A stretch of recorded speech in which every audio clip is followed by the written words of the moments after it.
தேவனுக்கு மகிமை உண்டாவதாக. 1 பேதுரு 3ஆம் அதிகாரம் 19ஆம் வசனம். அந்த ஆவியிலே அவர் போய் காவலில் உள்ள ஆவிகளுக்கு பிரசங்கித்தார்.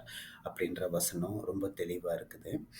இயேசு கிறிஸ்து சிலுவையில மரிச்சதுக்கு அப்புறம் 3ஆம் நாள் உயிர்த்தெழுந்தார். இந்த இடைப்பட்ட காலத்துல அவர் என்ன பண்ணார்னா, இந்த வசனம் நம்மளுக்கு ஆதாரமா இருக்கிறது. காவலில் உள்ள ஆவிகளுக்கு பிரசங்கித்தார். இதுக்கு ஒரு வசனத்தை முன்னாடி நீங்க படிச்சீங்கன்னா, அவர் மாம்சத்தில் மரித்து ஆவியிலே உயிர்ப்பிக்கப்பட்டார் அப்படின்ருக்கு. ஏன்னா பரலோகத்துக்குரிய ஸ்தானத்திற்கு ஏற்கனவே அடைந்தாயிற்று.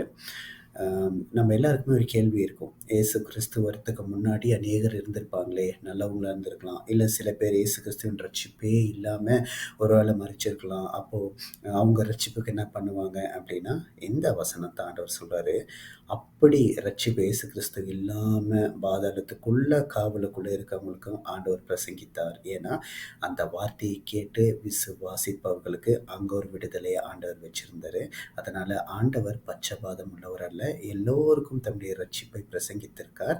அந்த வார்த்தையை கேட்டு ஏற்றுக்கொள்பவர்களுக்கு தேவன் நிச்சயமாக ரட்சிப்பை கட்டளையிட்டு பரலோக ராஜ்யத்தில் ஒரு சுதந்திரவாளியாக இருக்க அனுகிரகம் செய்வார்.